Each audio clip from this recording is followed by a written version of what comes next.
لا والله حربيه، طياره حربيه، طياره حربيه. شوف شوف شوف شوف شوف شوف شوف شوف চলমান ইরান যুদ্ধে যুক্তরাষ্ট্রের অন্তত ৪২টি আধুনিক সামরিক বিমান ও ড্রোন সম্পূর্ণ ধ্বংস হয়েছে। মার্কিন কংগ্রেসের স্বাধীন গবেষণা সংস্থা কংগ্রেশনাল রিসার্চ সার্ভিসের প্রতিবেদনে এ তথ্য সামনে এসেছে। চলমান যুদ্ধ পরিস্থিতি ও গোপনীয়তার কারণে এই ক্ষয়ক্ষতির পরিমাণ আরও বাড়তে পারে বলে প্রতিবেদনে উল্লেখ করা হয়েছে। এর আগে যুক্তরাষ্ট্রের প্রতিরক্ষা সদর দপ্তর পেন্টাগন জানায়, ইরানে তাদের অপারেশন এপিক ফিউরিতে প্রায় ২৯ বিলিয়ন মার্কিন ডলারের ক্ষয়ক্ষতি হয়েছে।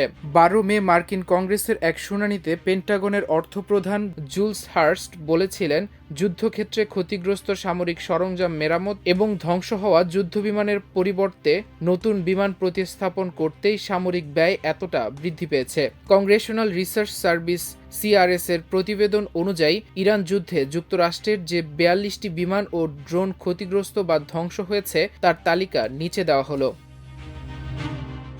২৪টি MQ-9 রিফার মাঝারি উচ্চতার দূরপাল্লার ড্রোন, 4টি F-15 strike eagle fighter jet, একটি F-35A lightning II স্টিলথ fighter jet, একটি A-10 Thunderbolt II ground attack বিমান, 7টি KC-135 স্ট্রাটো ট্যাঙ্কার বিমান, একটি E-3 সেন্টি যুদ্ধকালীন আগাম সতর্কবার্তা ও নিয়ন্ত্রণ ব্যবস্থার বিশেষ বিমান, 2টি MC-130 যে কমান্ডো II বিশেষ অভিযানের বিমান, একটি HS-60W জলি গ্রিন II যুদ্ধকালীন অনুসন্ধান ও একটি MQ-4C টাইটন উচ্চতার দূরপাল্লার নজরদারি ড্রোন।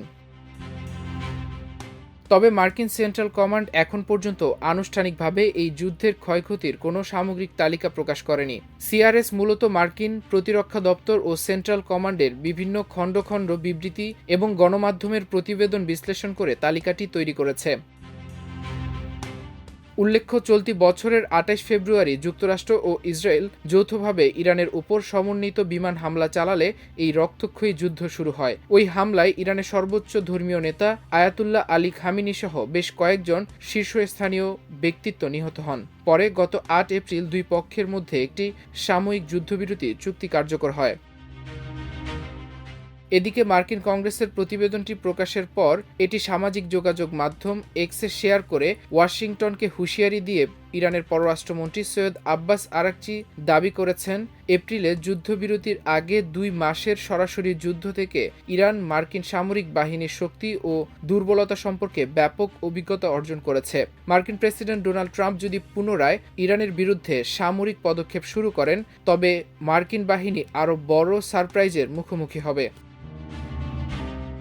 ইরানের পররাষ্ট্রমন্ত্রী তার এক্স পোস্টে লিখেছেন, ইরানের উপর যুদ্ধ চাপিয়ে দেওয়ার কয়েক মাস পর মার্কিন কংগ্রেস অবশেষে স্বীকার করল যে তারা $100 কোটি মূল্যের ডজন ডজন যুদ্ধবিমান হারিয়েছে। তাদের শক্তিশালী সশস্ত্র বাহিনী বিশ্বের প্রথম সামরিক বাহিনী হিসেবে আমেরিকার অহংকার F-35 স্টিলথ ফাইটার জেটকে আকাশ থেকে গুলি করে নামানোর গৌরব অর্জন করেছে। গত 2 মাসের যুদ্ধ থেকে আমরা যে অভিজ্ঞতা ও জ্ঞান অর্জন করেছি, মার্কিন প্রশাসন যদি আবার যুদ্ধ শুরু করে, তবে আমাদের সশস্ত্র বাহিনী তাদের জন্য এর চেয়েও বড় অনেক সারপ্রাইজ প্রস্তুত রেখেছে। মাল্টিমিডিয়া ডেস্ক, আমার দেশ।